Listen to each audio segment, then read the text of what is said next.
أعوذ بالله من الشيطان الرجيم. بسم الله الرحمن الرحيم. وإذ قال ربك للملائكة إني جاعل في الأرض خليفة قالوا أتجعل فيها من يفسد فيها ويسفك الدماء ونحن نسبح بحمدك ونقدس لك قال إني أعلم ما لا تعلمون. അസ്സലാമു അലൈക്കും വറഹ്മത്തുള്ളാഹി വബറകാതുഹു. സൂറത്തുൽ ബഖറയിലെ 31-ാമത്തെ ആയത്താണ് നാം ശ്രവിച്ചത്. അതിൻ്റെ അർത്ഥം ഇപ്രകാരമാണ്: ഞാൻ ഭൂമിയിൽ ഒരു പ്രതിനിധിയെ നിശ്ചയിക്കാൻ പോവുകയാണ് എന്ന് നിന്റെ നാഥൻ മലക്കുകളോട് പറഞ്ഞ സന്ദർഭം ഓർക്കുക. അവർ പറഞ്ഞു, അവിടെ കുഴപ്പമുണ്ടാക്കുകയും രക്തം ചിന്തുകയും ചെയ്യുന്നവരെ നീ അവിടെ നിശ്ചയിക്കുകയാണോ? ഞങ്ങളാവട്ടെ നിന്നെ സ്തുതിക്കുന്നതോടൊപ്പം നിന്റെ മഹിമയെ പ്രകീർത്തിക്കുകയും നിന്റെ വിശുദ്ധിയെ വാഴ്ത്തുകയും ചെയ്യുന്നു.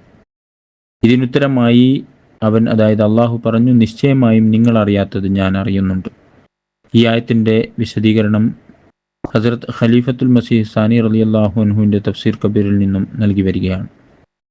കഴിഞ്ഞ ദർസിൽ ഖാല അഥവാ പറഞ്ഞു എന്ന ഈ ആയത്തിലെ വാക്കുകൊണ്ടുള്ള ഉദ്ദേശ്യം വായ കൊണ്ട് തന്നെ പറഞ്ഞിട്ടുണ്ടാകണമെന്നില്ല, മറിച്ച് ഈ പദം അറബിയിൽ ഒരു കാര്യത്തിൻ്റെ അവസ്ഥയെ സൂചിപ്പിക്കുവാനും ഉപയോഗിക്കുന്നു എന്ന് ഉദാഹരണ സഹിതം വിശദീകരിച്ചിരുന്നു.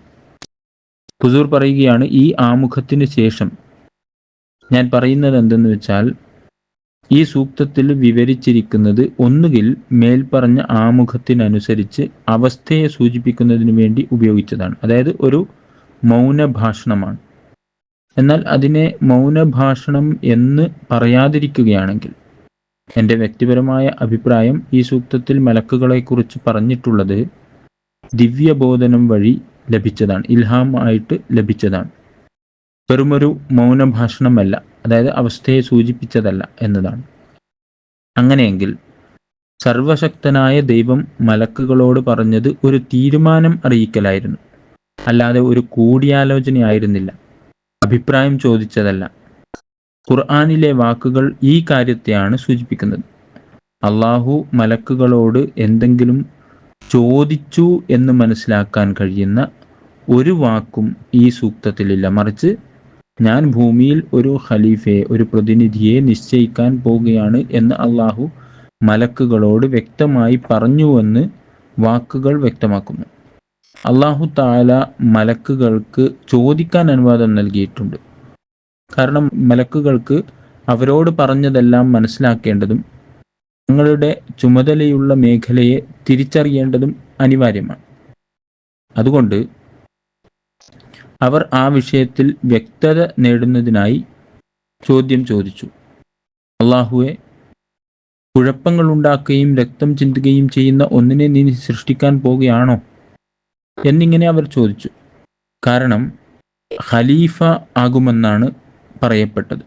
ഖലീഫ എന്ന പദത്തിൻ്റെ അർത്ഥം അദ്ദേഹം ഒരു നിയമക്രമം സ്ഥാപിക്കുകയും നന്മകൾക്ക് പ്രതിഫലം നൽകുകയും ദുഷ്കൃത്യങ്ങൾക്ക് ശിക്ഷ നൽകുകയും ചെയ്യും എന്നതാണ്. ഒരു കാര്യം വ്യക്തമാണ്, എല്ലാ ചോദ്യങ്ങളും എതിർപ്പായിരിക്കണമെന്നില്ല. ചില ചോദ്യങ്ങൾ കൂടുതൽ അറിവ് നേടാനായിരിക്കാം.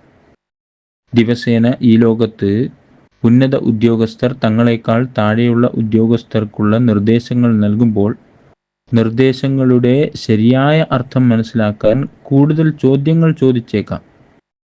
ഈ പ്രവൃത്തിയെ എതിർപ്പെന്ന് വിളിക്കില്ല. മലക്കുകളുടെ കാര്യത്തിൽ അവർ അള്ളാഹുവിനോടുള്ള ആദരവ് പ്രകടിപ്പിച്ചുകൊണ്ട് ഈ ചോദ്യത്തോടൊപ്പം തന്നെ പറയുന്നു, വനഹ്നു നുസബ്ബിഹു ബിഹംദിക വനുഖദ്ദിസു ലക്, ഞങ്ങൾ നിന്നെ സ്തുതിക്കുന്നതോടൊപ്പം നിന്റെ മഹിമയെ പ്രകീർത്തിക്കുകയും നിന്റെ വിശുദ്ധിയെ വാഴ്ത്തുകയും ചെയ്യുന്നു. ചോദ്യത്തിന് ശേഷം അള്ളാഹുവിനോട് നീ എല്ലാ തെറ്റുകളിൽ നിന്നും പരിശുദ്ധനാണ് എന്ന് മലക്കുകൾ പറഞ്ഞിട്ടും ഈ ചോദ്യത്തെ ആക്ഷേപമായി എടുക്കുന്നത് എങ്ങനെയാണ്? ഈ പദങ്ങൾ മനസ്സിലാക്കി തരുന്നത് അവരുടെ ചോദ്യം നൽകപ്പെട്ട നിർദ്ദേശത്തിൽ വ്യക്തത വരുത്തുക എന്ന ഉദ്ദേശത്തോടെയായിരുന്നു, അല്ലാതെ അള്ളാഹുവിൻ്റെ യുക്തിയെ ചോദ്യം ചെയ്യുകയല്ല.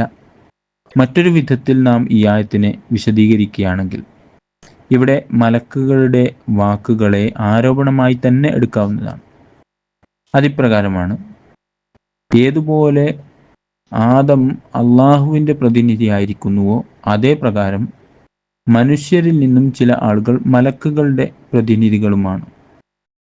അതായത് മലക്കുകൾ എന്ന് ഉപമരൂപത്തിൽ ആ ആളുകളെ വിളിക്കാവുന്ന തരത്തിൽ ആണ്. അവരെ സംബന്ധിച്ചിടത്തോളം അവർ തങ്ങളുടെ യുക്തിയും ബുദ്ധിയും ഉപയോഗിച്ചുകൊണ്ട് അള്ളാഹുവിനെ ഇബാദത്ത് ചെയ്യുന്നവരാണ് എന്നിരിക്കെ ഒരാൾ ശരീഅത്ത് കൊണ്ടുവരേണ്ട ആവശ്യം എന്തിരിക്കുന്നു? ഇങ്ങനെ ചിന്തിക്കുന്ന ആളുകൾക്കുള്ള മറുപടിയാണ് ഇവിടെ നൽകപ്പെട്ടത്. അള്ളാഹുവിൽ നിന്നും പ്രവാചകന്മാർ അവതരിക്കുമ്പോൾ ആ കാലഘട്ടത്തിലെ മുത്തക്കിങ്ങൾ എന്ന് മനസ്സിലാക്കപ്പെടുന്ന ആളുകളുടെ ഹൃദയങ്ങളിൽ ഇത്തരം ചിന്തകൾ ഉണ്ടാകാറുണ്ട്. തഖ്വയുടെ ഉന്നത സ്ഥാനത്തിരിക്കുന്നവർ തങ്ങളുടെ തെറ്റുകളെ മനസ്സിലാക്കുകയും കാലഘട്ടത്തിൻ്റെ ഇമാമിനെ അംഗീകരിക്കുകയും ചെയ്യും. എന്നാൽ തഖ്വ പരിപൂർണമല്ലാത്ത ആളുകൾക്ക് അബദ്ധം പിണയാൻ സാധ്യതയുണ്ട്. അങ്ങനെ അവർ ചിലപ്പോൾ മലക്കുകളുടെ ഗണത്തിൽ നിന്നും ഇബ്ലീസിൻ്റെ ഗണത്തിലേക്ക് അധപ്പതിക്കാൻ കാരണമാകുന്നു. എല്ലാ പ്രവാചകന്മാരുടെ കാലഘട്ടത്തിലും ഇത്തരത്തിലുള്ള ആളുകളെ കാണാം. റസൂലുള്ളാഹി സ്വല്ലല്ലാഹു അലൈഹി വസല്ലമയുടെ കാലഘട്ടത്തിൽ സെയ്ദ് എന്നു പേരുള്ള ഒരു വ്യക്തി താൻ ഇബ്രാഹീമി ദീനിലാണ് എന്ന് വാദിക്കുകയും നബി സല്ലല്ലാഹു അലൈഹി വസല്ലമക്ക് മുമ്പ് അറേബ്യയിൽ ശിർക്കിനെതിരെ ഘോരഘോരം പ്രസംഗിക്കുകയും ചെയ്തിരുന്നു. എന്നാൽ നബി സല്ലല്ലാഹു അലൈഹി വസല്ലം പ്രവാചകത്വവാദം ഉന്നയിച്ചപ്പോൾ നബിയെ വിശ്വസിക്കാൻ അയാൾക്ക് തൗഫീക്ക് ലഭിച്ചിരുന്നില്ല. അയാൾ പറഞ്ഞത്, അള്ളാഹുവിന് ഒരു പ്രവാചകനെ നിയമിക്കണമായിരുന്നുവെങ്കിൽ ശിർക്കിനെതിരിൽ വലിയ പോരാട്ടങ്ങൾ നടത്തുന്ന എന്നെ പ്രവാചകനാക്കാമായിരുന്നു. ഈ വ്യക്തി നബി സല്ലല്ലാഹു അലൈഹി വസല്ലമക്ക് മുമ്പ് അറബികളിൽ ഒരു മലക്കെന്നോണമായിരുന്നുവെങ്കിൽ നബി സല്ലല്ലാഹു അലൈഹി വസല്ലമയെ അനുസരിക്കാതിരുന്നത് കൊണ്ട് ഒടുവിൽ ഇബ്ലീസായിത്തീർന്നു. ഇൻഷാ അല്ലാഹ് ബാക്കി അടുത്ത ദർസുകളിൽ വിവരിക്കുന്നതായിരിക്കും. വ ആഖിറു ദഅവാന അനിൽ ഹംദുലില്ലാഹി റബ്ബിൽ ആലമീൻ.